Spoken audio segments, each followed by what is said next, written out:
जय सच्चिदानंद। जय सच्चिदानंद। जय सच्चिदानंद। ओके, केशवानंद जी, हाँ, प्लीज से त्रिमंत्र।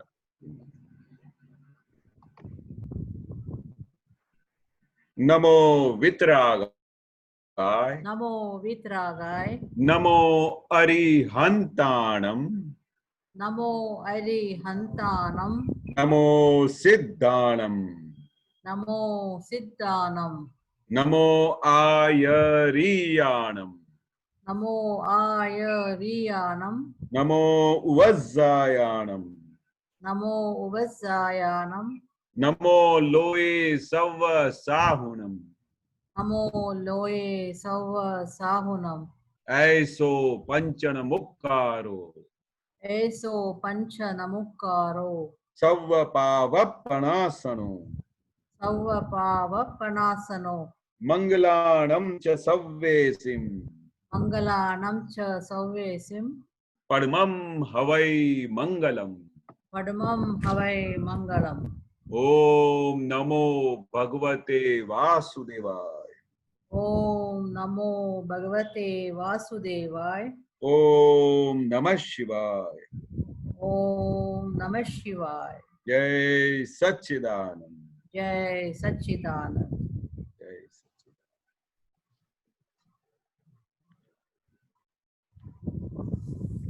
ओके, अरिष्ट जी।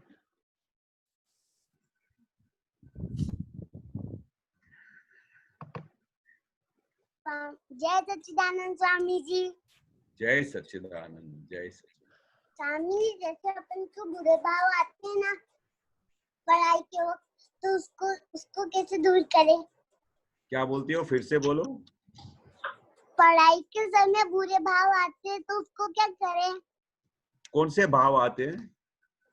बुरे भाव। बुरे भाव आते हैं। तो जैसे कि कौन सा बुरा भाव आता है? जैसे कि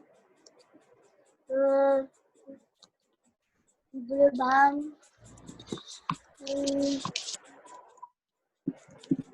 कि मुझे आता है कि मैं एक बहुत बड़ा जादूगर हूँ, मैं सबको विश्वास कर दूंगा, मैं सबसे शक्तिशाली हूँ। अच्छा, तो आप तो खुद शक्तिशाली हो, आपको तो अच्छी बात है। शक्तिशाली तो गलत बात नहीं होती है। भाव कैसे बुरे होते हैं कि भाई मैं कोई किसी का चोरी करके आऊं, किसी को मार के आऊं, उसको बुरे भाव बोलते हैं। पर अच्छे भाव आते हैं तो कोई बात नहीं, वो तो अच्छी बात है। बुरे भाव तो अपने को आते हैं तभी अपन उसको कुछ इलाज करें, पर बुरे भाव आते नहीं है। आपको अच्छे भाव आते हैं। आप ऐसे चाहते हैं कि मैं बहुत बड़ा शक्तिशाली इंसान बनूं, तो आप बन सकते हो। दादा ने बोला है कि आपको जैसे बनना है मैं वैसे आपको बना सकता हूँ, इतनी मेरे में शक्ति है। जी स्वामी जी। आपको जो अच्छा चीज बनना हो उसकी वो शक्ति मांगने का, कि मैं पढ़ाई में बहुत होशियार हो जाऊं, अच्छी तरह से अव्वल नंबर आऊं और अच्छी तरह से क्लास में अटेंटिव बैठूं, ऐसी शक्ति मांगने का। समझ में आया? जी स्वामी जी। अभी आप क्या पढ़ रहे हो? स्वामी जी, बुक में और प्रश्न लिखे हुए हैं। अच्छा, चलो, आपको समाधान हो गया? जी स्वामी जी। ओके।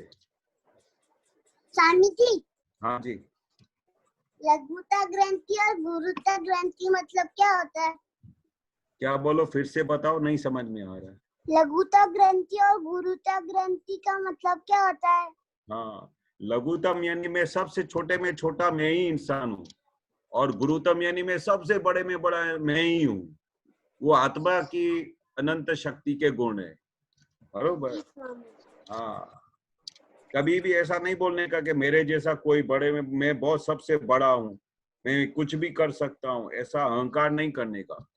सबसे लघुतम में लघुतम मैं ही हूँ इस धरती पे।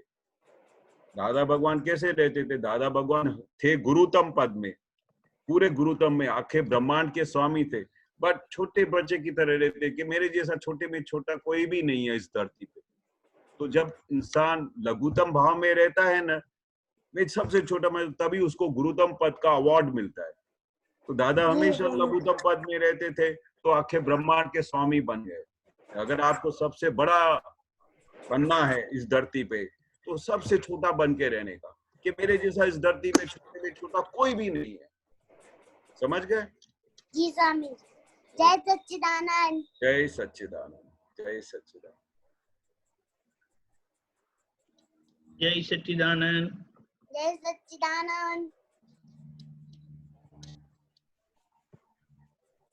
और किसी को प्रश्न नहीं है? कल पूछूंगा और नहीं तो प्रश्न खत्म हो जाएंगे। हाँ, ब्रिज कुमार जी।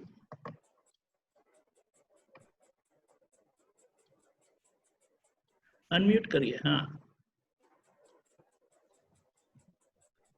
अम्मा आपको प्रश्न था क्या?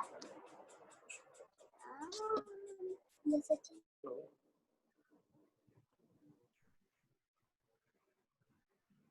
हेलो, जय सच्चिदानंद। आवाज आ रही है? हाँ, जय सच्चिदानंद, जय सच्चिदानंद।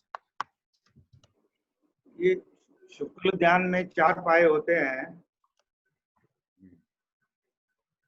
अस्पष्ट वेदन, स्पष्ट वेदन, केवली भगवान और मोक्ष। इनको थोड़ा समझाएं। हाँ, अभी हमको दादाजी ने जो अस्पष्ट वेदन में हमको पहुंचा दिया है। अभी अस्पष्ट वेदन क्या, कि अपने को वो ये नक्की हो गया कि मैं शुद्धात्मा हूँ, पर अभी तक शुद्धात्मा पूरा खुली तरह से अपने को दिखाई नहीं देता है। अपने को विजन में आ गया है, लक्ष्य बैठ गया है, वो अपने को अस्पष्ट वेदन की हमारे पास दादा की कृपा से ये भी मिलना बहुत बड़ी मुश्किल बात है। अस्पष्ट वेदन होना बहुत बड़ी मुश्किल बात है। वो अपने को दादा भगवान ने हमने को हमारे सबकी पुण्य के हिसाब से दादा की कृपा हो गई कि हमारे हाथ में अस्पष्ट वेदन आ गया, कि अभी अपने को ये अंदर बैठ गया, सेट हो गया, सबके अंदर शुद्धात्मा दिखाई देता है, पर 100% अपने को क्लियर दिखाई नहीं देता है। वो अपने को लक्ष्य में बैठ गया है, पर जैसे नहीं बोलते ज्ञाता दृष्टा, पूरा अपने को पूरा वो केवल ज्ञान की फाइनल दशा में है। जो फाइनल जो मोक्ष की बात बताते हैं ना, लास्ट पद में है, वो तब आता है। तो अस्पष्ट वेदन के बाद सेकंड स्टेज आएगा स्पष्ट वेदन। बरोबर, स्पष्ट वेदन में आपको आर पार क्लियर दिखाई देगा। जैसे दादा भगवान पद में रहते थे, तीर्थंकर भगवान पद में रहते थे, उनको क्लियर छुट्टापना दिखाई देता था। एक सेकंड के लिए भी एकाकार नहीं हो जाए। स्पष्ट यानी आर पार दिखाई दिए। इसके लिए शब्द भी इतना अच्छा वापरा है। स्पष्ट यानी क्लियर कट दिखाई दे, अस्पष्ट यानी धुंधला सा। बरोबर, तो अभी पर उसको लक्ष्य बैठ गया कि इधर 100% मेरे को ये लक्ष्य बैठ गया है। अभी तीसरा क्या बोला आपने? तीसरा केवली भगवान। हाँ, केवड़ी भगवान। केवड़ी भगवान मतलब वो लास्ट स्टेज के एक स्टेज की पहले की स्थिति है। तो केवड़ी भगवान को सब उधर उसको ज्ञाता दृष्टा पद में सब दिखाई देता है। उसका फाइनल स्टेज का वो उसका पहले का केवड़ी भगवान का स्टेज है। मतलब उस समय उसको ज्ञाता दृष्टा भाव रहता है, छुट्टा रहता है, सब रहता है। और केवल ज्ञान जब फाइनल हो जाता है, केवल ज्ञान जब पूरा खुला हो जाता है आर पार, तब उसको मोक्ष हो जाता है। जैसे जो दादा भगवान बोलते थे कि अभी हमारा स्टेज क्या है, ये 4 स्टेज से पसार होंगे, इसलिए बोला कि 1-2 अवतार में हमारा सीधा मोक्ष हो जाएगा। तो हमारा लास्ट स्टेज में क्या होएगा कि हमको सिर्फ सिमंदर स्वामी का दर्शन करके सीधा मोक्ष में चले जाने का। वो लास्ट दशा मोक्ष में होती है, जो तीर्थंकर भगवान को देखने से ही हो जाती है, लास्ट स्टेज। श्री दादा क्या बोलते थे कि अभी हमारी जो फाइनल स्टेज क्या होगी, कि अभी हमारा 1-2 अवतार इधर ये मनुष्य अवतार में होएगा, अथवा तो हमारा सीधा महाविद्या क्षेत्र में होगा। उधर भी 1-2 अवतार हो सकता है जो हमारा आज्ञा में रहेंगे। तो और वो आज्ञा का फल स्वरूप ही है कि हमारा महाविद्या में रक्ष उधर हमारा अवतार होएगा, और उधर सिर्फ सिमंदर स्वामी का दर्शन करके सीधा फाइनल मोक्ष में चले जाएंगे। इसलिए अभी हमारी इस स्टेज में अस्पष्ट वेदन तो इस अवतार तक ऐसा रहेगा, पर कमिंग अवतार में 1-2 अवतार में हमारा स्पष्ट वेदन हो जाएगा। क्योंकि क्यों नहीं होता है? क्योंकि ये कार्ड बहुत भारी है, बहुत भारी कार्ड है। क्योंकि इस कार्ड के अंदर डायरेक्ट मोक्ष जाने का द्वार भी बंद है, क्योंकि ये 5वां आ रहा है। ये तो दादा भगवान की कोई गैबी जादू और गैबी कृपा थी ये हमको इस फल रूप मिल गया है, और इस फल रूप मिलने की वजह से ये हमारा कायम का समाधान हो गया है। बाकी इस संसार से, इस काल में से निकलना, मोक्ष जाना असंभव है। ये तो ज्ञानी पुरुष की कृपा के रूप से हमारे हाथ में ये चीज आ गई, और कुछ जूझ पुण्यशाली लोगों के लिए ये हाथ में चीज आई है। बाकी किसी के हाथ में आ सकती नहीं है ये चीज। जिसका गए अवतार में बहुत पुण्य किया हो, और उसका एक ऐसा, जैसे दादा बोलते थे कि नियाणु, गुजराती में नियाणु बोलते हैं कि निश्चय ऐसा किया हो कि मुझे कोई ज्ञानी पुरुष मिल जाए तो मेरे को उसके पास से कुछ ज्ञान की समझ मिल जाए और मेरे को मोक्ष का कनेक्शन मिले, ऐसा बहुत भाव किया हो, तब जाके ये कनेक्शन मिलता है। बाकी दादा कहते हैं कि मोक्ष की तो बात करना भी खाली इम्पॉसिबल है। खाली ये क्या बोलने से हूँ आत्मा से आत्मा प्राप्त नहीं होता है। आत्मा का अनुभव होना चाहिए, जो हमको दादा ने अनुभव करवाया है। कभी तो हमको ऐसा लक्ष्य बैठा है कि हम नींद में से भी आपको उठा के बोले, राम भाई आप कौन हो, तो आप सीधा क्या बोलोगे, मैं तो शुद्धात्मा हूँ, ये मेरा पड़ोसी है, फाइल नंबर 1 है, इसका मुझे संभाव्य निकाल करना है। इतनी जागृति और इतना ज्ञान और ज्ञानी पुरुष की कृपा का फल स्वरूप है। उसकी कृपा के बगैर ये अनुभव भी नहीं हो सकता है। इसलिए हम सब बहुत पुण्यशाली है कि जो हम आत्मा की बात कर सकते हैं, मोक्ष की बात कर सकते हैं। बाकी मोक्ष की बात करना भी इम्पॉसिबल है।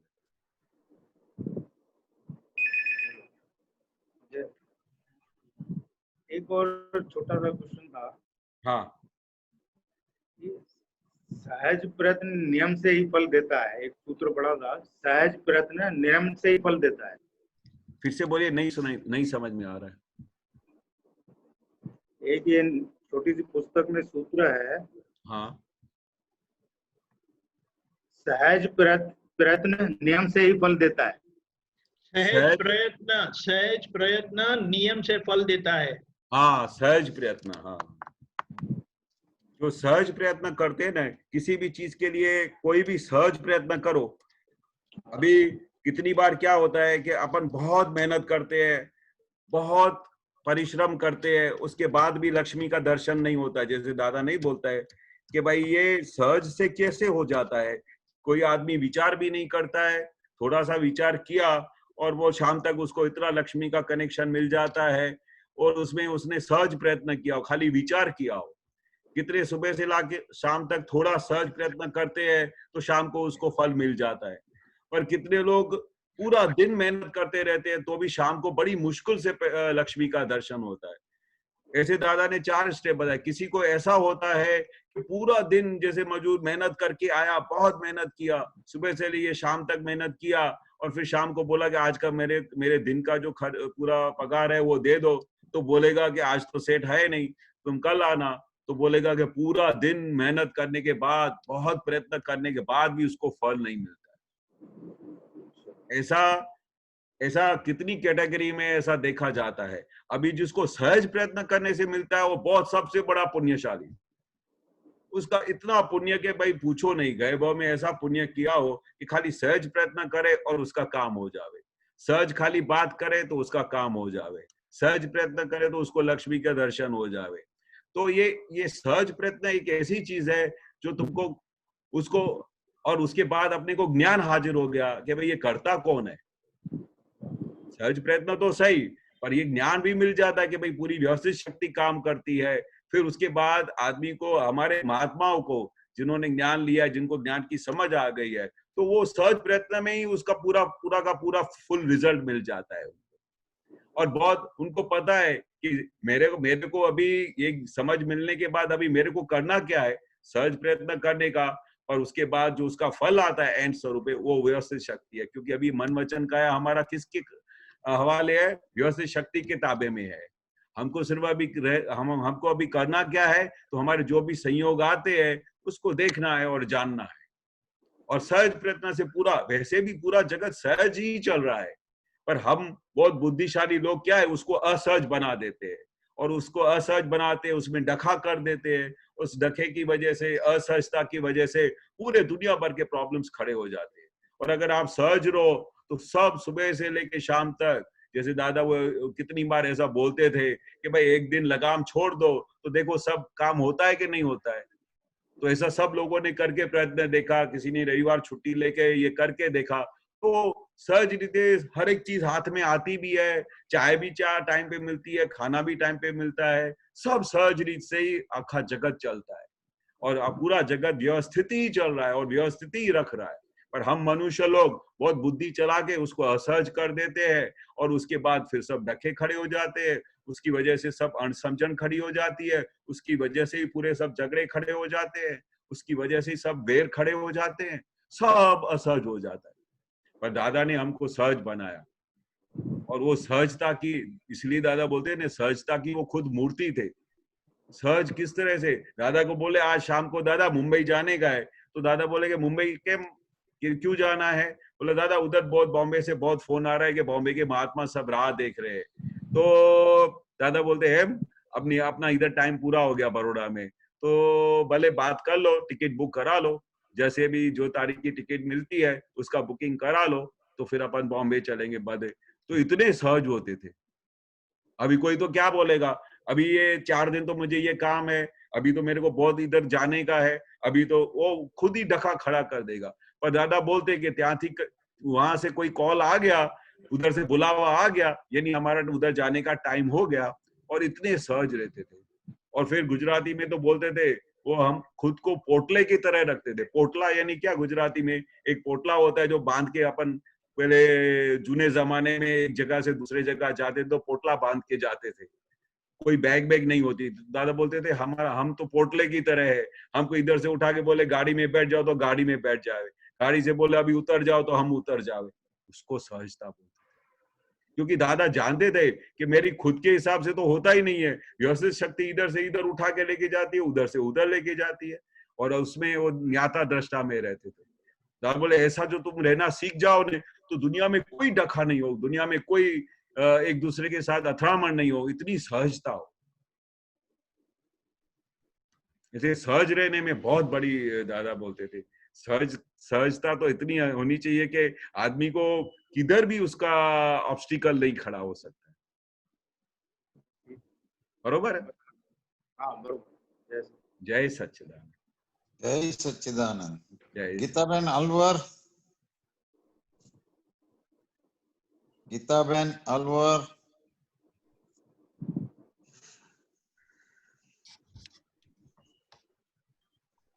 आप अनम्यूट कीजिए।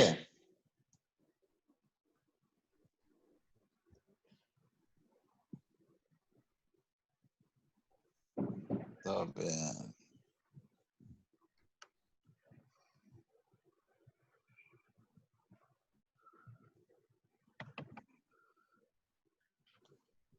जय सच्चिदानंद स्वामी जी। जय सच्चिदानंद। जय सच्चिदानंद। स्वामी जी, दादाजी ने बोला कि पुण्य श्रावक का एक पुण्य का कितना महत्व है, एक सामायिक का। पुण्य श्रावक सामायिक का, हाँ हाँ, वो तो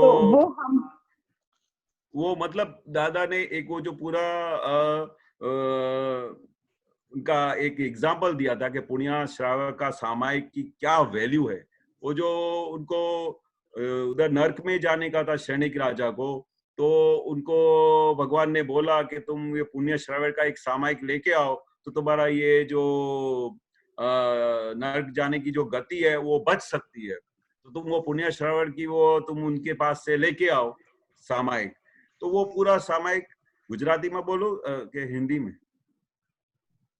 हिंदी में गुजराती में कैसे बोल दो, गुजराती भी समझ जाता है तो। अच्छा हाँ, तो चलो आप हिंदी भाषा। तो वो श्रावणी की इतनी वैल्यू थी कि उसने जब वो उनके पास गया शैनिक राजा पुण्या के पास, तो उसने बताया उसको कि भाई आप मेरे को ये एक पुण्य का जो श्रावक का जो सामायिक है वो दे सकते हो। तो उसने बोला भाई मैं दे तो नहीं सकता, भगवान बोले तो मैं तेरे को दूं, तो आप भगवान से पूछो। उसका बहुत लंबा स्टोरी है, तो शॉर्ट में मैं बताता हूँ। तो वो उसका वैल्यू क्या था कि उसने जब बोला कि भगवान जो बोले उसका वैल्यू तो शैनिक राजा को ख्याल आ गया कि अरे अभी तो मैं बच जाऊंगा, क्योंकि पुण्य श्रावक ने बोला है, वो मांग के मेरे से क्या मांगेगा, बरोबर, पूरा राजपाट मांगेगा, ये बोलेगा वो बोलेगा, मेरे पास 2 करोड़ मांगेगा, जितने जवेरात मांगेगा मैं दे दूंगा। तो खाली भगवान जो बोले तो भगवान क्या क्या मांग के क्या बोलेंगे, इस श्यामल का क्या वैल्यू है। तो वो गए भगवान के पास क्षणिक राजा, तो उन्होंने बोला कि भाई क्या हुआ। बोला भाई पुनिया ने बोला कि मैं रेडी हूँ, पर भगवान उसकी जो कीमत लगाए वो मैं तैयार हूँ। अभी वो भगवान जो कीमत बोले तो वो बोले कि आपको पता है कि उसकी कीमत क्या है। तो ये जो आपका राजपाट है ना, वो जो खाली तुम उनको दोगे तो वो दलाली में चला जाएगा। खाली राजपाट की कीमत की जो भी वैल्यू है वो तो खाली उसकी दलाली होगी, राजपाट तो वो और उसकी अलग कीमत होगी। तो वो सुन के क्षणिक राजा घबरा गया, बोला कि ये क्या बोलते हो, खाली मेरे इसके सामाई की इतनी वैल्यू कि खाली राजपाट से दलाली में जाएगा, तो मैं ये बाकी का लाऊंगा कहाँ से उसको देने के लिए। तो बोला कि ये उसकी वैल्यू है। तो वो सामायिक उनको मिला नहीं, उनको एक बार में जाना पड़ा उधर, और फिर उनको पता चला कि ये दुनिया के श्रावक की जो सामायिक की क्या वैल्यू है। तो वो कैसा था कि वो उसके एक तरफ वो जो काम करता था उस तरफ से उसको दिखाई देता था, और दूसरी तरफ उसका पूरा चित्त भगवान के साथ कनेक्टेड था। तो वो ऐसा छुटापना था उसको, ऐसा उसका सामायिक था। ऐसे सामायिक की ये वैल्यू है जो अपने को मोक्ष लेके जा सकती है। वो सामायिक जो आप पूरा दिन कुछ भी काम कर रहे हो और वो आपको काम करते समय वो आपको दिखाई दे कि ये मेरा फाइल नंबर 1 काम कर रहा है और मैं तो शुद्ध आत्मा हूँ, कंप्लीट अलग हूँ, मैं जुदा पड़ा, मैं कंप्लीट अलग हूँ, उसको सबसे बड़ा सामायिक बोला गया। दिन रात सुबह से लेके शाम तक आपको ये अलग रहे। आप अपना घर में काम कर रहे हो, कुछ भी कर रहे हो, उस काम में वो आपको दिखाई दे कि आप उसका फाइल तरीके संभावे निकाल कर रहे हो, ये कर रहे हो, पर अंदर खाने आपको निरंतर आप शुद्धात्मा हो और आपको अलग दिखाई दे, वो सबसे बड़ा सामायिक।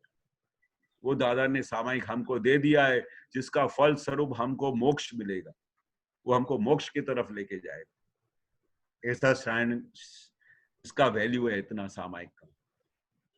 इसलिए दादा हमको, जब भी हम दादा के पास रहते थे तो कुछ भी देर के लिए हमको थोड़ा भी टाइम मिल जाए ना तो सीधा बोलते थे कि सीधा आप क्या करते हो।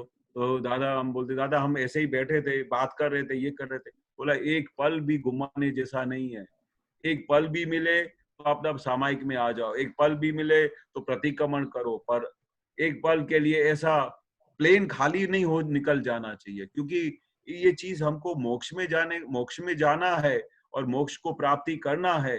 तो हमारा उपयोग एक एक पल आत्मा में रहना चाहिए। ज्ञानी पुरुष भगवान क्या बोलते थे, हम एक पल भी आत्मा के सिवाय कुछ किसी भी चीज के बारे में सोचते नहीं, आत्मा के सिवाय किसी भी चीज में, क्योंकि बाकी तो सब सहज हो रहा है, बाकी सब देखना है, बाकी सब जानना है। बाकी हमारा खुद की तरफ किधर भी सिग्नेचर या कुछ भी विचार आए, किसी भी हालत में एक सेकंड के लिए हम आत्मा के बाहर नहीं निकलते।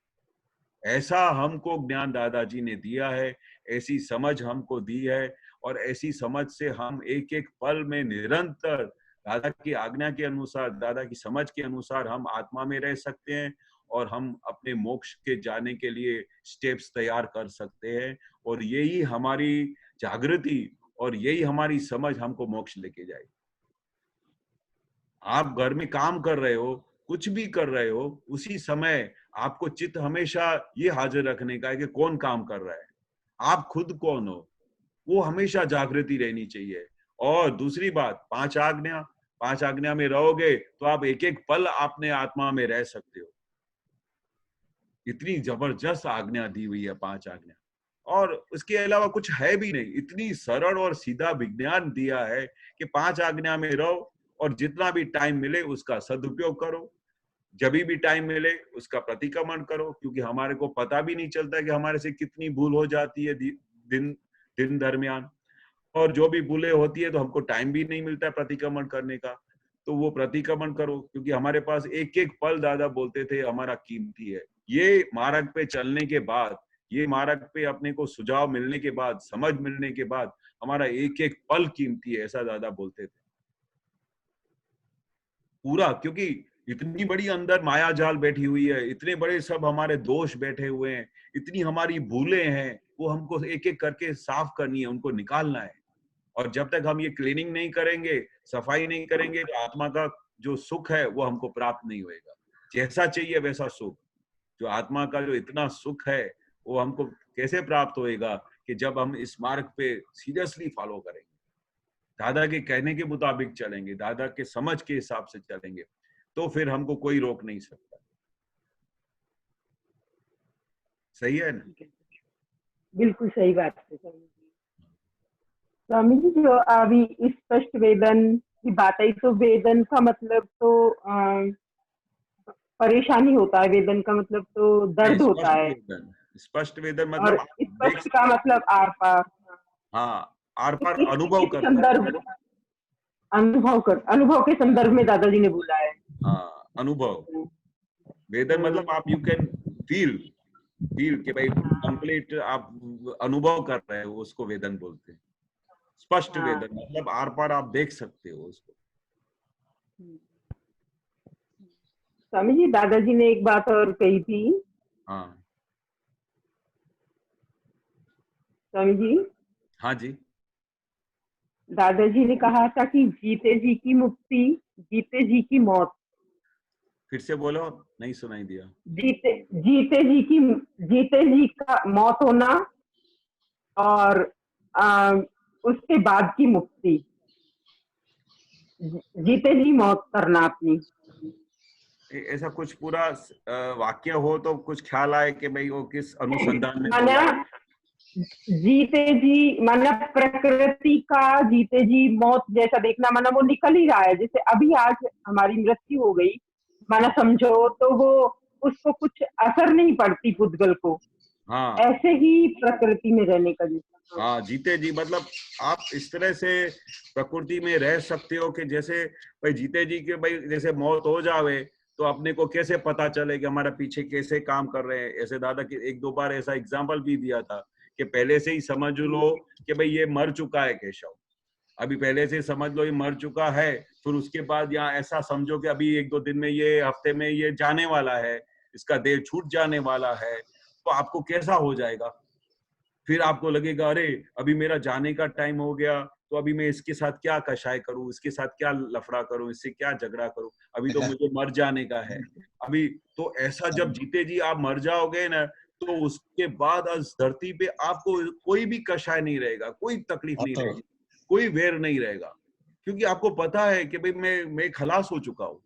जीते जी मेरा सपोज आप अपने आप को उसको खलास कर दोगे, तो उसके बाद आपको अनुभव में क्या रहेगा कि बस अभी मैं सबको सुख दूं, अभी थोड़े ही दिन मेरे पास रहे हैं, मैं किसी के साथ अथरामण में नहीं आ जाऊं, किसी को तकलीफ नहीं दूं, किसी को दुख नहीं दूं, क्योंकि ये देने से क्या होगा, फिर से हिसाब ज्वाइन होएगा, और अभी तो मैं थोड़े दिन में चले जाने वाला हूं, तो सबको सुख दे के जाऊं।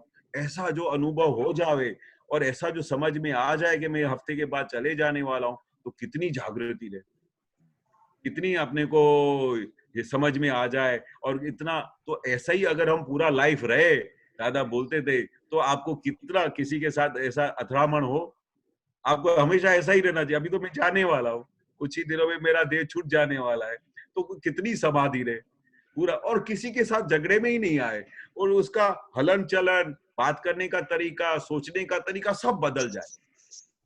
तो दादा बोलते जीते जी यानी खलास करी नाखो आ બધું શું છે કે અને આમે ऐसे भी तो ये जाने ही वाला है, कोई परमानेंट तो है नहीं कि 200 साल जीने का है, ऐसा कुछ हम लिखा के तो लाए नहीं है। जो हम श्वास अपने साथ लिखा के लेके उतने ही श्वास हमको जीने का है, उतने ही श्वास हमारा चलने वाला है। तो अपने को पता भी है कि भाई अपने को ज्यादा कुछ मिलने वाला नहीं है, तो जितने दिन भी अभी है तो अपन सबको सुख दे के जावे, किसी को दुख नहीं देवे, सबके साथ सरलता से और प्रेम से जीवन निकाले, तो कितना समाधान हो, घर में स्वर्ग हो जावे। पता ही चले कि खाली उनको कोई बता दे कान में कि तुम्हारा टाइम पूरा हो गया है, तो उसका व्यवहार ही चेंज हो जाता है। दादा ने ये ऐसा एक, दादा को एग्जाम्पल आया होगा दिमाग में, और ऐसा ऐसा दादा ने एक दिन अचानक ये बात निकाली, तो हम सब लोग विचार में पड़ गए भी हाँ हकीकत है। अगर किसी को पता चल जाए कि अभी हफ्ते के बाद मैं जाने वाला हूँ, तो उसका बिहेवियर ही बदल जाए, और फिर सब क्या करे, डेबिट क्रेडिट सब पूरा कर डाले, किसी को देना है पैसे दे डाले, बोला फिर नहीं दूसरे जन्म में आके मेरा हिसाब चुकाएगा, अभी से ही उसको पैसे दे दो, फिर कौन जाके इसका हिसाब नया करेगा। मतलब हर एक चीज में वो समाधान करेगा, हर एक चीज में सेटलमेंट करेगा, हर एक चीज में उसको किसी के साथ नया हिसाब नहीं हो ऐसा सोचना शुरू करेगा। ये बहुत अच्छी बात है। किसी को संसार में इतना मोह हो या संसार में से उसका चित्त हटता ही नहीं हो, और अगर उसको ये बात समझ में आ जाए कि जीते जी मर जाने का है, तो उसका तो इतना समाधान हो जाए कि पूछो नहीं। और हमको तो मुझे अच्छी तरह से याद है कि हम बहुत छोटे थे, तब से जब दादा ने ऐसी सब बातें निकाली ने, तो मरण का तो जो डर था वो तो निकल ही गया। इतना दादा ने इतना निर्भय बना दिया कि मुझे समझो कल भी मेरा हिसाब पूरा करके कोई आ जाए ना कि चलो अभी महाविद्यालय क्षेत्र में जाने का तैयारी हो गया है, तो तुम चलो, तो हम ऑन द स्पॉट सारी दुनिया को छोड़ के बोले, न कोई देखे पीछे देखे, बोलो चलो अभी का अभी चलो, मेरी तैयारी तो अभी भी है कि अभी मैं सीधा सिमंदर स्वामी के पास जाने को तैयार। ऐसा विचार भी नहीं आवे कि मैं ये पूरा करूं या वो पूरा करूं, क्योंकि उधर तो पूरा समाधान, परमानेंट मोक्ष। और इसके लिए तो हम कितने जन्मों से तरस रहे कि कभी हमारा मोक्ष होएगा। और ये संसार में जहां पर एक सेकंड के लिए भी कड़ न थी बढ़ती, गुजराती में बहुत सरस कहता था दादा, 24 कलाक क्याय कड़ क्याय, एनु नाम जगत, एनु नाम संसार। मतलब संसार का मतलब क्या है, एक सेकंड के लिए भी चैन नहीं पड़ता है। ऐसे संसार में रह के क्या रहने का, और उसी समय अपने को मोक्ष का कनेक्शन मिल जावे तो फिर तो कितनी समाधि हो जावे, कितना आनंद हो जावे कि अरे मोक्ष का कनेक्शन मिल गया। दादा बोलते कि अभी तक मोक्ष जा सकते हैं। इसलिए ये बहुत अच्छी चीज है।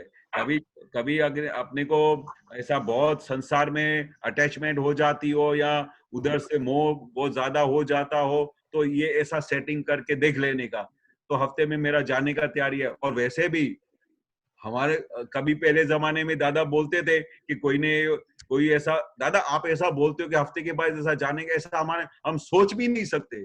सोचने से ही हमको डर लगता है कि हफ्ते में मैं जाने वाला हूँ।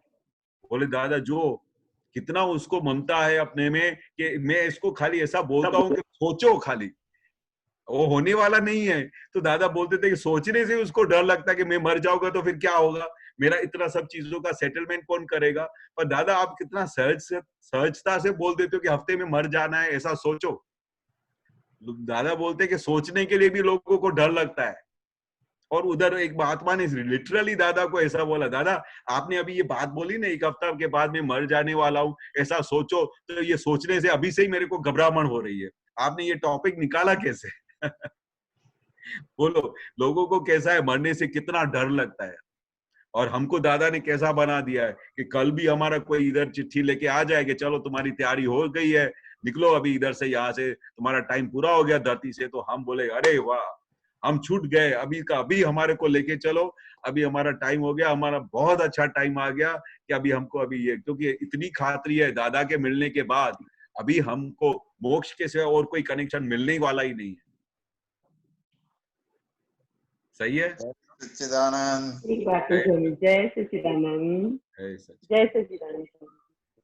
रीनाम सूर्या, अनम्यूट कीजिए। जय सच्चिदानंद स्वामी जी। जय सच्चिदानंद बेटा, जय सच्चिदानंद। स्वामी जी मेरा ये प्रश्न है कि त्रिविध तप क्या होता है? कौन सा त्रिविध तप? त्रिविध ताप? हाँ। अच्छा, त्रिविध ताप तो अभी तीनों प्रकार के तप है हमारे पास, तो ऐसे तप अभी अनुभव में आए नहीं है। बरोबर। त्रिविध ताप मतलब क्या कि चारों तरफ से तप ही तप। अपने को घर में कोई मम्मी बोले तो भाई अभी आपको मन में ऐसा होता हो कि अभी मुझे स्कूल जाने का है, तो आज मम्मी बोलेगा आप तुम मत जाओ क्योंकि आज इधर हमारे घर में कोई पूजा है, तो उधर तप हो जावे कि नहीं मुझे तो अब मेरी परीक्षा है। तो ऐसे दिन में पूरे दिन के अंदर चारों तरफ से तप ही तप आते हैं। तो हमको अभी क्या करने का है, तो वो तप के अंदर अपने को देखने का है कि समझ में आ गया कि भाई आपका नाम क्या है? रीनम। मीना? रीनम। मीना? रीनम। रीनम। अच्छा अच्छा। तो ये आप ऐसा सोच सकते कि भाई इसको तप आया है, मैं तो इससे शुद्ध आत्मा हूँ, मेरे को तो तप ये मिल नहीं सकता है। तो इन तप की अपने को दादा बोलते कि इतनी अभी समझ की जरूरत नहीं है। अभी हमने को दादा की एक ही चीज पकड़ने का कि जो भी अपने को समझ मिली है दादा की, वो दादा का निरंतर भक्ति करने का, दादा भगवान असीम जय जयकार करने का, और ये हमारा वो वाला टाइम है। वो आगे चल के ये सब जो आएगा वो खुद ही सब समझ में आएगा, और आगे उस समय उसकी जरूरत पड़ेगी तब अपने को जानने की जरूरत है। अभी अपने को क्या करने का, हमारी जो अभी एज है उस समय अपने को यही देखने का कि हमको दादा का निधि ध्यासन लेना चाहिए, दादा का जो चेहरा रख के दादा भगवान का निधि ध्यासन लेना चाहिए। दादा ने जो आज्ञा दी है, समझ दी है, और सबसे इम्पोर्टेंट चीज वो रखने का कि मेरे मन वचन का ऐसे किसी जीव को दुख ना हो, वो रखने का। दादा भगवान का असीम जय जय, फ्री टाइम मिले तो वो करने का, वो अभी हमारे को पढ़ाई में बहुत हेल्पफुल होएगा। और आगे चल के धीरे धीरे ये पूरा विज्ञान खुलेगा, उसकी चिंता अभी नहीं करने की। अभी तो खाली ये दादा की जो बेसिक चीज है ना वो पकड़ के रखो, उससे बहुत लाभ होएगा बेटा। जी बरोबर? सर। हाँ, जय सच्चिदानंद। जय सच्चिदानंद। जय सच्चिदानंद। जतन सूर्या अनम्यूट कीजिए। जय सच्चिदानंद स्वामी जी। जय सच्चिदानंद। जय सच्चिदानंद स्वामी जी। जय सच्चिदानंद। जय सच्चिदानंद। स्वामी जी, मेरा क्वेश्चन है, चाहते हुए भी फाइलों का संभाव से निकाल होता नहीं, स्वरूप में कैसे स्थिर रहे जिससे बैंक खाते में रकम जमा हो? हाँ, चाहते हुए भी फाइलों का संभाव से निकाल नहीं होता है। बोलो कितनी बड़ी हमारा हिसाब है।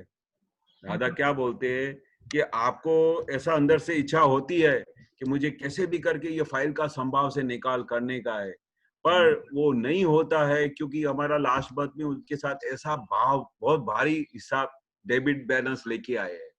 पर अभी उसकी कोई भी चिंता नहीं करो। दादा क्या बोलते हैं कि अभी आपको मैंने ऐसी समझ दे दी है कि आपको अंदर खाने तो ये नक्की हो गया है कि मुझे किसी भी हालत में किसी की भी जीव को दुख नहीं देना है, और उस फाइल का संभाव से निकाल करने का है। जी स्वामी। कि आपको अंदर खाने पूरा पक्का निश्चय हो गया है, अंदर खाने पूरी पकड़ भी आ गई है, समझ भी आ गई है कि मुझे किसी को तकलीफ नहीं देनी है और संभाव से निकाल करने का है। फिर भी उसके साथ निकाल नहीं होता है तो भी आप उसकी चिंता मत करो। उसका सेकंड स्टेप क्या है कि उसके ऊपर प्रतिक्रमण करो।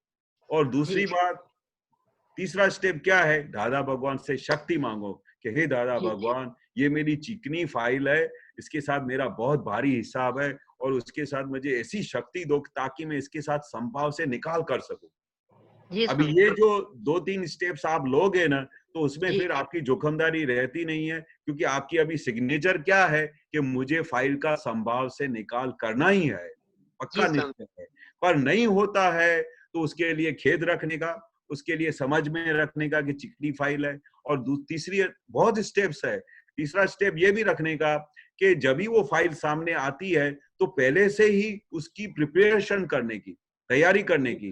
वो आपकी आंखों के सामने आने के पहले अगर आपको पता हो, आपकी नड़न है, आपकी सास है, आपकी बेटी है, आपका बेटा है, जिसके साथ भी आपका फाइल से संभाव नहीं निकाल होता हो, तो थोड़ी देर पहले अगर आपको पता चले वो फाइल अभी आने वाली है तो क्या करने का, पहले से ही दादा भगवान से प्रोटेक्शन की शक्ति मांगने की और विधि करने की कि हे दादा भगवान, अभी ये मेरी बहन आने वाली है और उसके साथ वो मेरी बहुत चिकनी फाइल है, और वो मेरे को उस समय इतनी जागृति देना, इतनी शक्ति देना ताकि मैं उसके साथ संभाव से निकाल कर सकूं। अभी आपने पहले से ही तैयारी की, उसका प्रोटेक्शन ले लिया और दादा भगवान से शक्ति मांग ली, तो आप देखोगे जो चिकनी फाइल है जिसके साथ आपका संभाव निकाल नहीं होता होगा, उसका धीरे धीरे आते ही आपके अंदर इतनी शक्ति आ जाएगी और इतनी समझ आ जाएगी, तो वो कितनी भी चिकनी फाइल होगी उसका फट करके संभाव से निकाल हो जाएगा।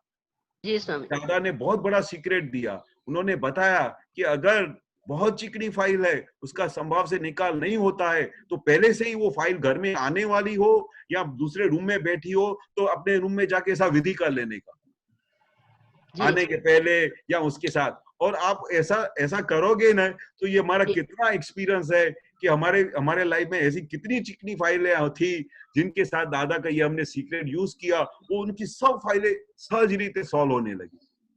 जी स्वामी। इतनी बड़ी शक्ति है। ये क्यों होता है? क्योंकि दादा का कहा हुआ वाक्य है, दादा के हर एक वाक्य में वचन बड़ है। उस वचन बड़ की इतनी शक्ति है कि दादा ने बोला ऐसा विधि करने का चिकनी फाइल के साथ, ऐसा एक बार बोल दिया तो हमने उसको पकड़ लिया, और उसके बाद हमने लाइफ में वो चीज जब भी चिकनी फाइल आ जाए ये हमने प्रयोग करके देखा, और हमने देखा उस फाइल का बहुत अच्छी तरह से संभाव्य निकाल होता रहा। जी स्वामी। इतना सीक्रेट है। जी स्वामी। ख्याल आ गया? जी स्वामी। स्वामी जी मेरा भी क्वेश्चन है। हाँ जी। स्वामी जी जैसे कि आप कुछ बताते हो तो एक दो दिन में फिर मैं भूल जाती हूँ। जब भी कोई ऐसा होता है कि वो ऐसी स्थिति आ जाती है कि मेरे को ऐसी जागृति रहनी चाहिए कि मेरे को ऐसा नहीं करना है, तब भूल जाता हूँ। उसके थोड़ी देर बाद फिर याद आ जाती है वो ऐसा नहीं करना चाहिए था, फिर भूल जाता हूँ। जब भी ऐसे आती है तो उस टाइम कैसे जागृति रखूं? हाँ कोई बात नहीं, पर एक बार तो ख्याल रखने का कि एक बार आपको ऐसा होता है ना कि ये मैं भूल गया तो अभी मेरे को फिर से ये ऐसा नहीं करना चाहिए था, वो जागृति है, वो अच्छी समझ है।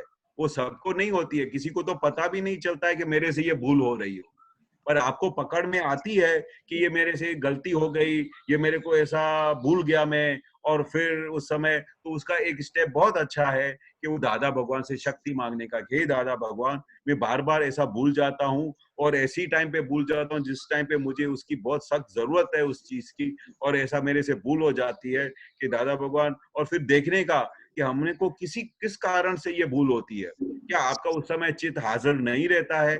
आप क्या एब्सेंट माइंडेड रहते हो? जब भी आपका पढ़ने का टाइम होता है तो उस समय आपका चित्त का कहीं टीवी में चला जाता है। वो अपने आप को चेक करने का, अगर हम अपने आप को चेक नहीं करेंगे तो हम अपनी भूलों को पकड़ में नहीं पा सकेंगे, हमारी भूल हाथ में आएगी नहीं। अगर जैसे रूम में अंधेरा है तो आप टॉर्च लगाओगे तो रूम में बड़ी रोशनी हो जाएगी ना, ऐसे अपने को बार बार अपने को ऐसा रोशनी देने का है। वो रोशनी क्या है? वो समझ है। अपने को कहाँ भी हमारी वीकनेस होती है, कहाँ भी गलती होती है, तो हमारा निश्चय पक्का होना चाहिए कि उस गलती को हम समेट के उसको निकाल सके। दो चीजें हैं, एक तो हमारा निश्चय होना चाहिए उस गलती को बाहर निकालने का, और दूसरा एक ही चीज में दादाजी से सीखा, दादाजी से हर एक बात में मैं शक्ति मांगता था। कोई भी वीकनेस आ जावे, अगर पढ़ाई में मैं ढीला पड़ गया तो दादा से शक्ति मांगता था, पर वो दादाजी का स्टेप्स मानने का, वो दादाजी बोलते हैं वो अपने आप को देखने का। ऐसा नहीं कि हमारी भूल होती रहती हो और हम फिर बोले कि दादा ऐसा क्यों नहीं होता है। हमारी जो भूल होती हो उसको पकड़ के उसको निकालने का, फिर अपना निश्चय करने का, और तीसरा दादा से शक्ति मांगने का। तो दुनिया की कोई भी चीज वीकनेस आपके अंदर रहेगी नहीं। इतनी बड़ी दादा से शक्ति मांगने में अपने को ताकत मिल जाती है। जी स्वामी जी। दुनिया की कोई भी चीज ऐसी नहीं हो कि दादाजी का नाम लेने से नहीं होती हो, ये मेरा अनुभव है। खाली दादाजी का नाम लोगे ना तो काम हो जाएगा। खाली दादाजी का ऐसा जो निधि ध्यासन करोगे, उनका फोटो देख के उनके सामने खाली हाथ जोड़ के आप उनसे शक्ति मांग लोगे ना तो काम हो जाएगा। दादा बोलते हैं कि मैं शक्तियां और सब कुछ देने के लिए खुद आया हूँ, पर आपको लेने आता नहीं है ना, आप मांगने आता नहीं है ना आपको। अगर आपको मांगने आता तो दुनिया की कोई भी चीज ऐसी नहीं है जो मेरे पास नहीं है और जो मैं आपको नहीं दे सकता। जी सब कुछ दे सकता हूँ। दादा बोले कि मेरे को कॉमन सेंस नहीं है, तो आप बोलो कि दादा भगवान मुझे कॉमन सेंस दे दो, मेरे को ऐसी शक्ति दो कि मैं इतना मेरा कॉमन सेंस हो कि मेरे को हर एक जगह पे मैं सबके साथ एडजस्ट कर सकूं, हर एक इंसान को सुख दे सकूं, हर एक इंसान को खुशी दे सकूं, किसी को दुख न दूं, ऐसी मुझे शक्ति दो। तो दादा पूरी शक्ति देंगे। जी स्वामी जी। आपका निश्चय पक्का होना चाहिए बस। जी सही है स्वामी जी, जैसे अभिप्राय देने की इच्छा नहीं होती है फिर भी बार बार अभिप्राय देने आ जाता है, इससे कैसे क्या करें? अभिप्राय तो देना ही नहीं चाहिए। दादा बोलते हैं कि अभिप्राय तो अपने पास, अपने खुद के ऊपर अभिप्राय का रोशनी डालो कि तुम्हारे पास, तुम्हारे में क्या क्या गलतियां हैं, दूसरे की अभिप्राय की तरफ क्यों दृष्टि डालते हो। दादा ने बोलता है कि मैंने आपको दिव्य चक्षु दिया है, उसको शुद्धात्मा के सिवाय कुछ अभिप्राय बांधने की जरूरत नहीं है। अभिप्राय तो बहुत बड़ा पाप है, क्योंकि ये क्या है, अभिप्राय बांधना मतलब उस अभिप्राय में आपका पूरा डेवलपमेंट नीचे चला जाएगा, डेवलपमेंट आपका खलास हो जाएगा। जी स्वामी। किसी के ऊपर भी अभिप्राय बांधना, क्योंकि उसके अंदर क्या चलता है वो आपको क्या पता चलेगा। जी स्वामी। तो दादा ने तो एक बार बहुत बड़ा एग्जाम्पल दे दिया। दादा बोले कि एक बार यहाँ से एक बहुत इतना खतरनाक एग्जाम्पल दिया कि बोला यहाँ से एक वेश्या जा रही हो बरोबर, और आपने उसके ऊपर बोलो कि ये तो वेश्या है, ये ऐसा करती वैसा करती है, आप उसके ऊपर ऐसा अभिप्राय, और वो उधर वो नहीं भी जाती हो बोलो, तो आपने उसके ऊपर ये अभिप्राय बांध दिया तो उसका कितना बड़ा पाप कर्म हो जावे। जी स्वामी। क्योंकि उसके अंदर तो सती का भाव चल रहा है उस समय। वो ऐसा बोलती है कि मुझे मजबूरी में उधर जाना पड़ा है, और मुझे तो हे भगवान मेरे को इस सब ये इसमें से बचाओ, मेरे को तो सती बनने का है, सती जैसी स्त्री बनने का है, ऐसा ऐसा उसके अंदर भाव चलता हो। रास्ते में वो जा रही हो और आपने ऐसा अभिप्राय बांध दिया तो उसका कितना बड़ा नुकसान हो जाएगा। जी स्वामी। बोलते कितने अवतार हमारे खलास हो जाएंगे। इसलिए अभिप्राय तो किसी के लिए नहीं बांधना चाहिए कभी भी। अभी वो दादा ने एक दूसरी बार भी एग्जाम्पल दिया कि मैं ऐसा रूम में बैठा हूँ अचानक, और उधर से मैं देखता हूँ कि वो एक जो अंदर काम करने वाला आदमी है उसने वो कोट में से 10 रुपया निकाल के चला गया, और दादा ने ये देखा। दादा ने बोला कि भाई देखा, तो उस समय दादा ने क्या बोला, उसको बुला के समझाएगा कि भाई ये बेटा ऐसा करना नहीं चाहिए, ये चोरी करना गलत बात है। तेरे को अगर पैसे की जरूरत थी तो तू मेरे से ले लेता, मैं तेरे को पैसे तेरे को दे देता, और फिर तू मेरे को बाद में पगार में से काटता, कुछ भी करता, पर तेरे को मांगने में क्या वादा है। ऐसा करके दादा ने उसको समझा दिया। फिर दूसरे दिन दादा बाहर ऐसे बैठे हैं, इतना अच्छा एग्जाम्पल दिया। तो अगर ये एग्जाम्पल अगर समझ में आ जाए ना तो जिंदगी में फिर कभी अभिप्राय भी नहीं हो। तो दादा क्या बोलते हैं, दूसरे दिन वो जो नौकर अंदर रूम में जा रहा है और दादा के कोट में फिर से पैसे पड़े हुए हैं, तो दादा को एक सेकंड के लिए भी ये अभिप्राय नहीं होगा कि अभी अंदर जाएगा तो अंदर से कोट में से पैसे निकालेगा। जी स्वामी। क्योंकि अभिप्राय कि तो उसकी तो आदत ही है वो चोरी करने का, अभी अंदर जाएगा, वो अभी अंदर से कोर्ट से। दादा बोले हमको एक सेकंड के लिए भी विचार नहीं आवे, उसका अगर मेरे साथ हिसाब होगा तो वो चोरी करेगा। बाकी हम किसी के लिए अभिप्राय नहीं मानते कि ये इसका नेचर चोरी करने का ही है। उसका नहीं भी हो, उसका एक बार भूल हो गई हो, तो इसका मतलब इतना समाधान मिल जावे ना, तो अभिप्राय की दुनिया में से वो आजाद हो जाए परमानेंट, किसी के लिए भी। कितने साइंटिफिक सर्कमस्टेंशियल एविडेंस होते हैं, उसके बाद ये एक हैपनिंग होती है, वो जाके कोर्ट में से वो 10 रुपया निकालता है। कितने साइंटिफिक एविडेंस जो आप इमेजिन नहीं कर सकते हो।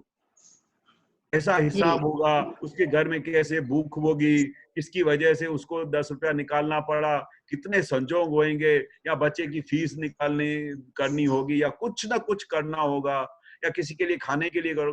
कितने एविडेंसेस होने के बाद जाके एक ऐसा कार्य बनता है, और उधर आप अभिप्राय डालो तो उधर कितना बड़ा गुनाह दाखिल हो जाता है। बार बार घर में बच्चे को ऐसे कहने की आदत हो गई, ये करो वो करो, ऐसे करो वैसे करो, वैसे अभिप्राय तो हो गया ना। तो नहीं, अपने को क्या है, सहज रीते बात करने का फाइल तरीके, बेटा ऐसा करो, और उसमें कोई अभिप्राय नहीं होना चाहिए कि ये ऐसा ही है, ऐसा ही करता है, इसकी तो यही आदत है। ये अभिप्राय में से निकलने का है, और जब इसमें से निकलेंगे तभी तो शुद्धात्मा के दृष्टि में हमारा प्रोग्रेस शुरू होएगा। ये तो हमारी अनादि की टेव है अभिप्राय बांधने की। अभी इसमें से तो दादा ने हमको बाहर निकाला है, अभी हम कब बाहर निकलेंगे इस गलती में से। अब हमको पता चले कि इधर सामने खड्डा है, तो हम खड्डे के अंदर जाएंगे कि फिर के जाएंगे। अभी हमारा फिरने का टाइम आया है, अभी हमारा रास्ता चेंज करने का टाइम आया है। रास्ता चेंज करने का टाइम क्या है कि निरंतर हमारा शुद्धात्मा का लक्ष्य होना चाहिए। दिव्य चक्षु जो दादा ने दी है वो देखने में आना चाहिए। फिर बच्चे हो, घर में कोई भी हो, सबसे पहले वो उसके अंदर शुद्धात्मा देखना चाहिए। उसकी प्रकृति ऐसी है वो भी पता होनी चाहिए। अभी अपने को हमारा पेरेंट्स का फर्ज है उसको उस तरह से उसको समझाना भी चाहिए, पर हिंसक भाव भी रहा नहीं है, पर वो एक नाटकीय तरीके से सीरियसली उसको कहना चाहिए ताकि उसको वो बात समझ में आए। और वो हमारा पेरेंट का फर्ज भी है उनको सही राह दिखाना, सही संस्कार देना, पर उसमें इतना डिसॉल्व नहीं हो जाने का है जी। छुटापना रहना चाहिए, हमेशा अलग रहना चाहिए उसके साथ जी सर। मतलब वो दोनों दृष्टि साथ में चलनी चाहिए, व्यवहार भी चलना चाहिए और निश्चय भी चलना चाहिए जी सर। जय सच्चिदानंद। जय सच्चिदानंद। सुरेश भाई मधुराय जी। स्वामी जी कभी कभी ऐसा होता है कि मतलब कि मेरे को ऐसी जागृति रहती है कि मुझे ये नहीं करना है, लेकिन कभी ऐसा होता है अरे इसे एक बार करोगे तो क्या हो जाएगा, कर लो तो उस टाइम क्या करें? फिर से बोलो, नहीं आवाज सब क्रैक हो रहा है। स्वामी जी जैसे कि कभी ऐसा होता है कि मेरे को जागृति रहती है कि मुझे ऐसा नहीं करना है, मैं नहीं करूंगा, लेकिन कभी ऐसा होता है कि अरे एक बार कर लूंगा क्या हो जाएगा, कुछ नहीं, फिर हो जाता है, तो क्या करूं? हाँ, तो वो अपने आप को समझाना पड़े कि भाई एक बार समझो भाई ऐसा ऐसा हो तो भाई मैं एक बार तुमको चाटा लगाऊं तो चलेगा, ऐसा करके पूछने का। जी समझ जो जो चीज अपने को अच्छी नहीं लगती है तो वो ऐसा करके पूछने का अपने आप से। अगर मेरे साथ कोई ऐसा करे, एक जोर से चाटा मार देवे तो चलेगा। तो ये ऐसी बात है, अपना अपने को सोचना चाहिए कि हम विचारशील लोग हैं कि हमारा ऐसा करने से कितना बड़ा नुकसान होगा कि नहीं। जी कोई भी बात के लिए उसकी जोखिमदारी क्या है, इसकी वजह से इसकी एंड रिजल्ट क्या आएगी, ऐसा हम विचारशील लोग हैं। बरोबर, हमारे में और दुनिया के दूसरे लोगों में बहुत फर्क है। हमारी तो अभी आंखें खुली है, हमको समझ आई है, अभी हमको समझ आई है, हमारी आंखें खुली है, हम नींद से जाग गए हैं, तो हमको बहुत विचारता से जीवन निकालना चाहिए, विचारशील होकर जीवन निकालना चाहिए। कौन सी बात करने से नुकसान होएगा और कौन सी बात करने से फायदा होएगा, इतनी तो समझ में है ना।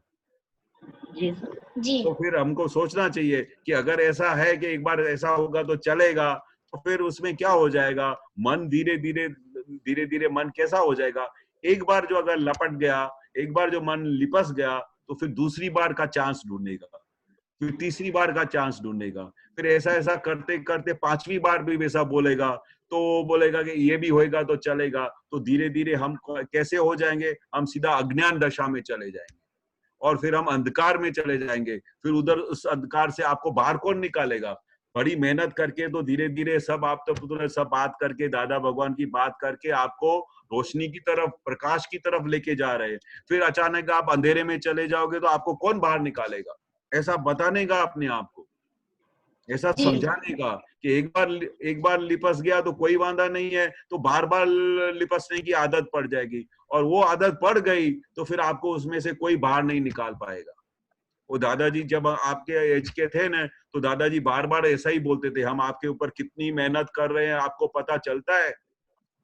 रात को 12-12 बजे तक ऐसा ऐसा हमसे कभी भूल हो जाती थी तो हम दादा भगवान को बताते थे कि दादा भगवान आज मेरे से ऐसे भूल हो गई, जैसे आपने बताया ना कि भाई एक बार होगा तो क्या हो गया, एक बार मैंने दादा ऐसा किया तो क्या फर्क पड़ा। तो दादाजी हमको बोलते थे, आपको पता चलता है कि हम सब लोग कितनी मेहनत कर रहे हैं आपके ऊपर।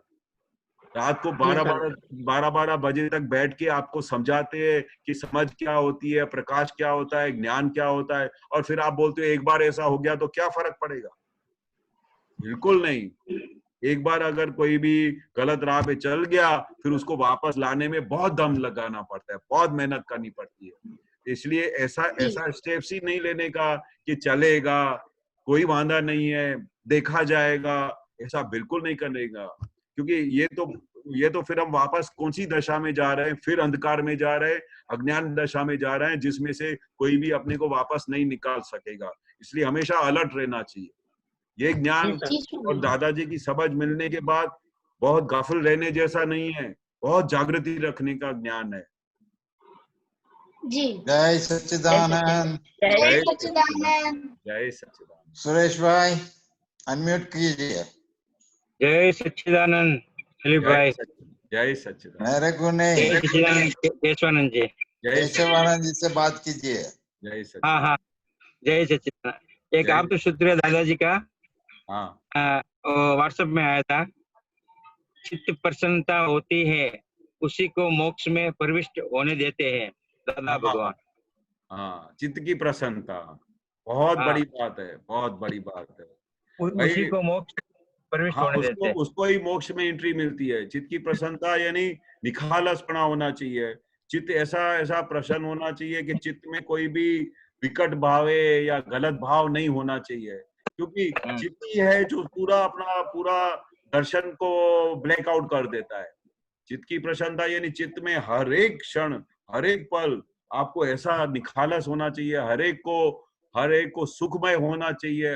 वो चित्त की प्रसन्नता के लिए दादा खास बोलते थे कि यही एक ऐसी चीज है कि जो मोक्ष का द्वार खुला करेगी।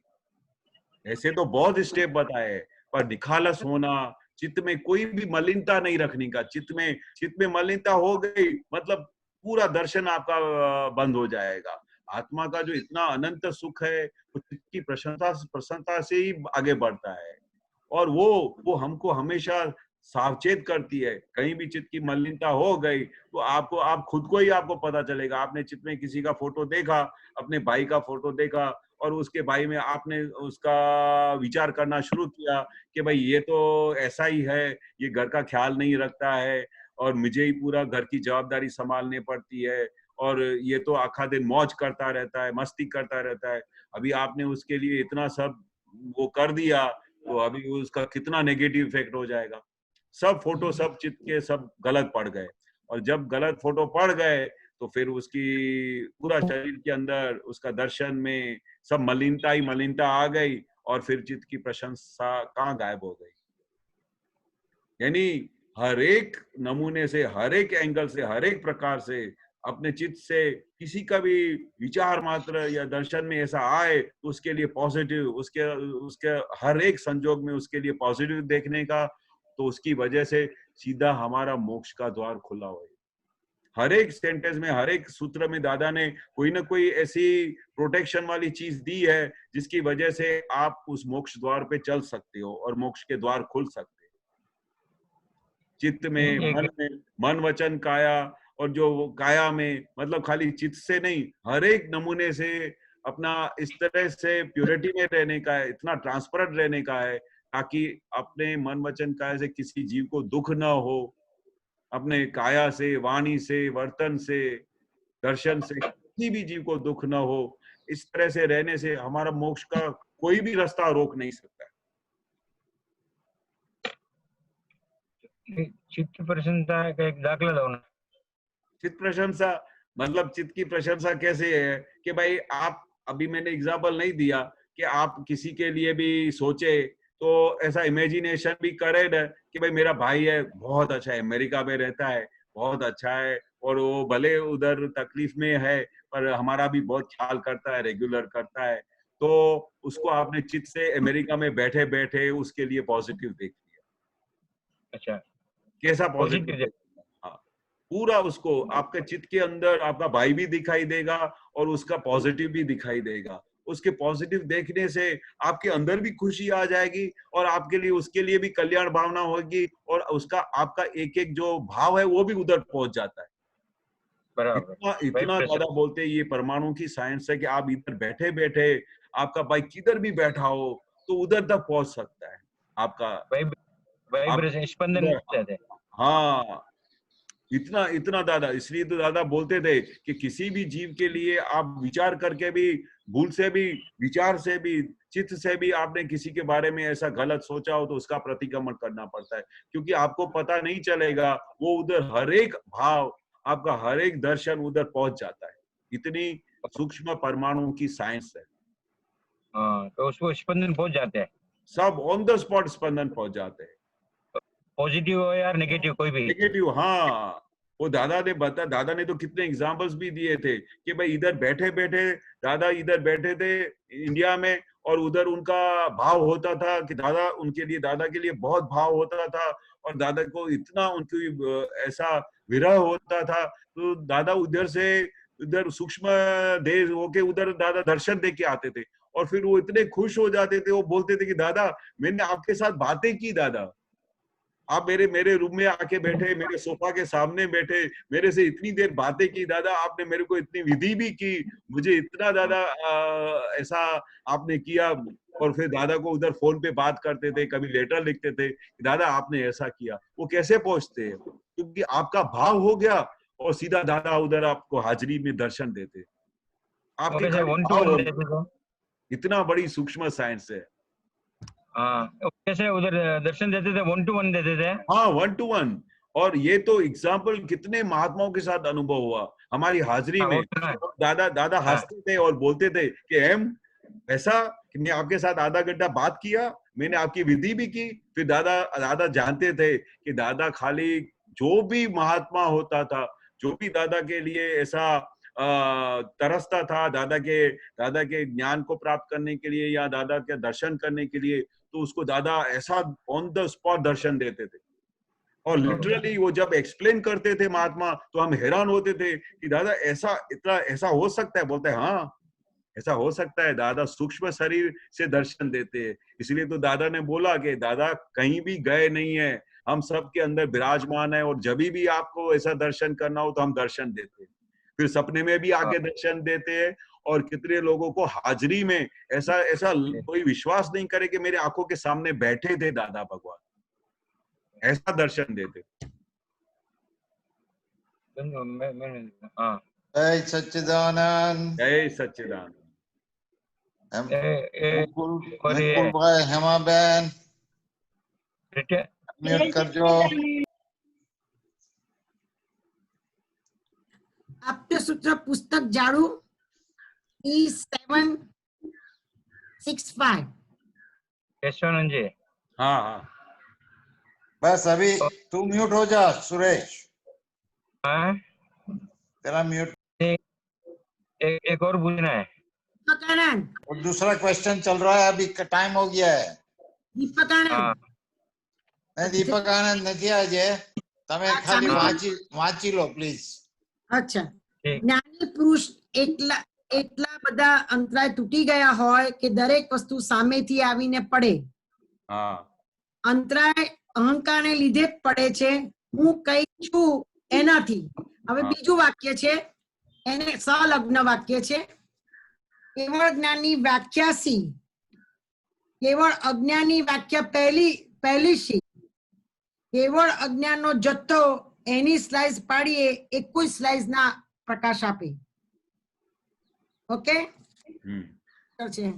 અને જો કેવળ જ્ઞાનના જથ્થાની સ્લાઇસ પાડીએ તો 21 સ્લાઇસ અહંકાર આપે અને કહેશે એક એક સ્લાઇસ પ્રકાશ જ આપે। એટલે અંધારાની સ્લાઇસ દાદા કહેતા હતા કે આપણે બરફની સ્લાઇસ પાડો તો બરફની એક એક સ્લાઇસ પડે, એવી અજ્ઞાનની સ્લાઇસ પર તો એક એક જ પડ્યા કરે, અને પ્રકાશ નહીં પડે તો એક એક પડ્યા કરે। એનો એટલે આ મને સમજાવો ને જરા, કન્ફ્યુઝ થઈ ગયો છે। એટલે શું કહેવા માંગે છે કે આપણે અજ્ઞાન જે વસ્તુ છે हिंदी में कृपा करके हिंदी में। हाँ हाँ, जैसे दादा क्या कहना चाहते हैं कि भी जो अज्ञान के जो स्टेप है तो आप उसका एक एक स्टेप मारोगे तो उसमें से हर एक जगह से अज्ञान ही निकलेगा। प्रकाश का आप स्टेप कितने भी पाते जाओगे, कितने भी स्टेप्स लगाते जाओगे, उसका प्रकाश ही इफेक्ट आएगा। यानी जैसे मूल स्वरूप है आत्मा का, जैसे आत्मा का मूल स्वरूप क्या है, फुल प्रकाश है। तो वो फुल प्रकाश के चाहे आप कितने भी स्टेप्स करने को जाओ, उसका जब तक वो सब जो ये अहंकार है, वो अहंकार का जो वो अज्ञान है, आप उसके कितने भी अहंकार के जो इफेक्ट्स है, जो मैं करता हूँ मेरे जैसा कोई नहीं है, उसके जितने भी आप पार्ट करोगे, उसका अंत में एंड का भी पार्ट वो अहंकार ही निकलेगा और उसका एंड का पार्ट भी वो अज्ञान ही निकलेगा। तो दरेक हर एक वस्तु जो अपन करते हैं, हाथ खड़ा करते हैं, पैर करते हैं, खाना बनाते हैं, ये करते हैं, सब संसार में जो चलता है वो अहंकार के बिना चलता नहीं है। हाँ सही बात है, बिना चलता नहीं है, कुछ भी अहंकार के बिना चलता नहीं है। सही बात है। तो ये डिस्चार्ज अहंकार छे એને નિર્મૂળ કરવાનો છે। हाँ કરવાનો क्योंकि છે। हाँ હવે એ ડિસ્ચાર્જ અહંકાર નિર્મૂળ કરવાનો પણ નથી, એની મેરે डिस्चार्ज જ થઈ રહ્યો છે, डिस्चार्ज ही हो रहा है। वो जो अभी जो हमारा चार्ज अहंकार था वो तो अभी पूरा दादा ने उसको सील कर दिया। अभी डिस्चार्ज अहंकार जो रहा है, वो डिस्चार्ज अहंकार क्या है, वो हमेशा डिस्चार्ज ही हो रहा है। आप नहीं चाहते हुए भी वो डिस्चार्ज हो रहा है, आप सो जाओ तो भी डिस्चार्ज हो रहा है। मतलब अभी वो चार्ज होने की हमारे पास अभी को दादा ने कोई ऐसी सत्ता ही नहीं दी है, और नहीं दादा ने ऐसा कच्चा काम किया है कि भाई फिर से चार्ज चालू हो जाए। पर डिस्चार्ज में जो भी हो रहा है उसको देखने का है और जानने का है कि ये डिस्चार्ज निकला, ये हेमा बेन ने ये सब भरा था, अभी ये निकल रहा है। इस जगह पे अहंकार किया था, वो अभी डिस्चार्ज में निकल रहा है। कितना बड़ा अहंकार का जत्था बनाया है उसने। तो और अभी और सबसे बड़ी चीज क्या है कि अभी अपने को पता चलता है, वैसे तो अज्ञान दशा में पता भी नहीं चलता, पर ये हमारी दादा के ऊपर हमारे इतनी कृपा की है कि हमारे डिस्चार्ज ये हो रहा है, और उधर किधर भी हमारी साइन नहीं है कि ऐसा ही होना चाहिए कि हेमा बहन जो आपका ये अहंकार होता है वो सही है, ऐसा बिल्कुल वो नहीं। उल्टा डिस्चार्ज होते समय हमको खेद होता है कि ये कैसा निकल रहा है माल, मैंने कैसा ऐसा माल भरा था कि ये ऐसा गांठपन जैसा अहंकार निकल रहा है। तो दादा ने ये जो अहंकार भरा है वो लास्ट टाइप का भरा है, हाँ बराबर। हाँ इस लाइफ में जागृति रखने का दादा ने बताया। हाँ हाँ और भमरड़ा जैसी जागृति रखो, जो हाँ भमरड़ा है तो डोरी जो उकलती है ऐसी जागृति तू आप रखो। पर जो डिस्चार्ज होता है वो अगले जन्म का होता है, तो यही ख्याल तो होना चाहिए ना कि ये लाइफ है मेरी। दीपक आने ने बताया था, सत्संग में बताया था, तो जन्म से मरण तक प्री डिसाइड लाइफ है।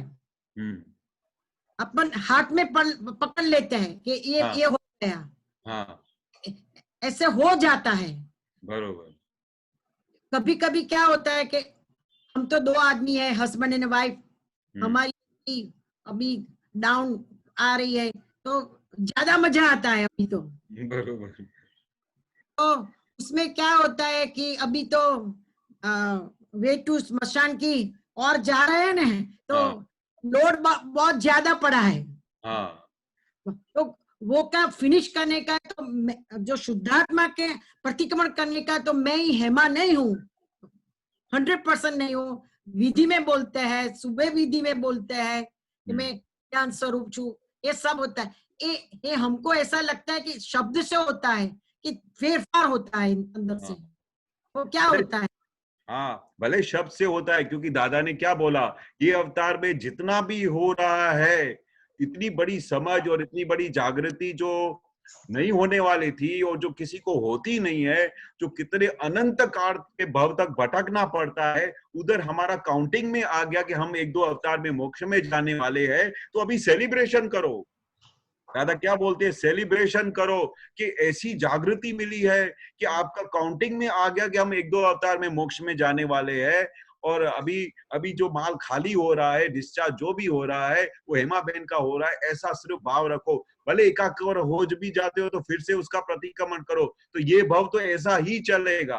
पर कमिंग 2 बर्थ में आपकी जबरदस्त जागृति रहेगी, जबरदस्त ज्ञान का प्रकाश होएगा, और उस समय आपका हेमा बहन का इस भव का जितना भी माल था वो डिस्चार्ज हो चुका होगा, और ये जो नया जो चार्जिंग हुआ है आपका, वो आपको मोक्ष की तरफ लेके जाएगा। तो जो प्रतिक्रमण आप बोलते हैं, तो हमसे 2 आज्ञा भी चूक गई दादा की, उसका पहले करने का, ज्ञान का जो प्रतिक्रमण भूल हो गई हमारे, हमारे में से उतर गए, तो उसका प्रतिक्रमण, और जो बात बन गई उसका 2 प्रतिक्रमण चाहिए ना। हाँ पहले वही तो जागृति, वो जागृति, ऐसी जागृति उसको दादा बोलते हैं, जबरदस्त ये जागृति है कि उसको पता चलता है कि मेरे सूक्ष्म में सूक्ष्मतर सूक्ष्मतम, वो भूलो क्यों 4 उसका स्टेप्स बताया कि स्टेप बाय स्टेप आपकी जागृति इतनी बढ़ती जाएगी कि स्थूल और सूक्ष्म में से निकल के सूक्ष्मतर और सूक्ष्मतम तक पहुंचोगे। और वो कब पहुंचोगे, जैसे स्थूल और सूक्ष्म की स्टेप्स ने आपने क्रॉस किया, तो उसके बाद वो स्टेप आएगा। और वो स्टेप तभी आएगा जैसे आप इन दोनों को, वो जो स्थूल दोषों सूक्ष्म दोषों के प्रतिक्रमण करते करते और पकड़ में आए, तो आगे की तरफ आपकी लाइन खुली होगी। और ये पूरा स्टेप बाय स्टेप ही काम है। नहीं, ये जागृति है। सच्चिदानंद हेमा बहन, अपना टाइम जरा बहुत आगे हो गया है, सॉरी फॉर दैट। जय सच्चिदानंद। आप त्रिमंत्र बुलाएं हेमा बहन, आप फॉलो करिएगा प्लीज। नमो वितरागाय, नमो वितरागाय, नमो अरिहंताणम, नमो अरिहंताणम, नमो सिद्धाणम, नमो सिद्धाणम, नमो आयरियाणम, नमो आर्यरियाणम, नमो वज्जायाणम, नमो वज्जायाणम, नमो लोये सव्व साहुणम, नमो लोये सव्व सावणम, ऐसो पंचन मुक्कारो, ऐसो पंचन मुक्कारो, सव्वपावप्पणासनो, सव्वपावप्पणासनो, मंगलाणं च सव्वेसिं, मंगलाणं च सव्वेसि, परमं हवै मंगलम्, परमं हवै मंगलम्। ओम नमो भगवते वासुदेवाय, ओम नमो भगवते वासुदेवाय, ओम नमः शिवाय, ओम नमः शिवाय।